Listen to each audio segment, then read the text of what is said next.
بسم الله الرحمن الرحيم. ألف لام را، تلك آيات الكتاب المبين. إنا أنزلناه قرآنا عربيا لعلكم تعقلون. نحن نقص عليك أحسن القصص بما أوحينا إليك هذا القرآن وإن كنت من قبله لمن الغافلين. إذ قال يوسف لأبيه يا أبت إني رأيت 11 كوكبا والشمس والقمر رأيتهم لي ساجدين. قال يا بني لا تقصص رؤياك على إخوتك فيكيدوا لك كيدا، إن الشيطان للإنسان عدو مبين. وكذلك يجتبيك ربك ويعلمك من تأويل الأحاديث ويتم نعمته عليك وعلى آل يعقوب كما أتمها على أبويك من قبل إبراهيم وإسحاق،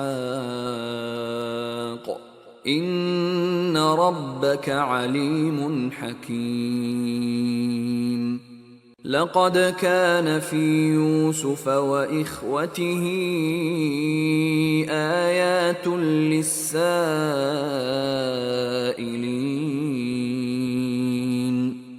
إذ قالوا ليوسف وأخوه أحب إلى أبينا منا ونحن عصبة إن أبانا لفي ضلال مبين.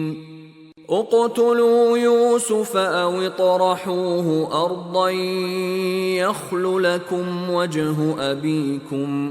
يخل لكم وجه أبيكم وتكونوا من بعده قوما صالحين. قال قائل منهم لا تقتلوا يوسف وألقوه في غيابة الجب يلتقطه بعض السيارة إن كنتم فاعلين. قالوا يا أبانا ما لك لا تأمنا على يوسف وإنا له لناصحون. أرسله معنا غدا يرتع ويلعب وإنا له لحافظون. قال إني ليحزنني أن تذهبوا به وأخاف أن يأكله الذئب وأنتم عنه غافلون. قالوا لئن أكله الذئب ونحن عصبة إنا إذا لخاسرون.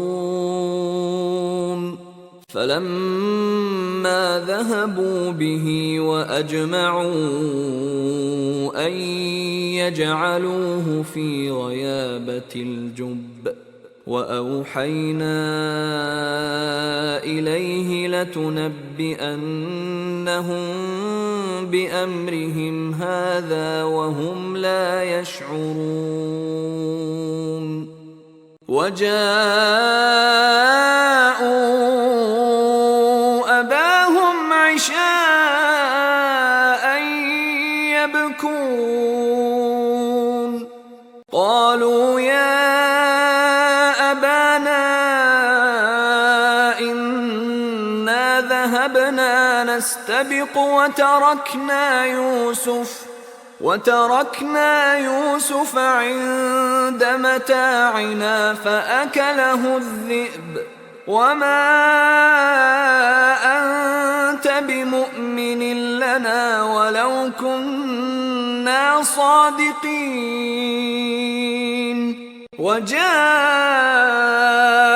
على قميصه بدم كذب قال بل سولت لكم أنفسكم أمرا فصبر جميل والله المستعان على ما تصفون وجاءت سيارة فأرسلوا واردهم فأدلى دلوه قال يا بشرى هذا غلام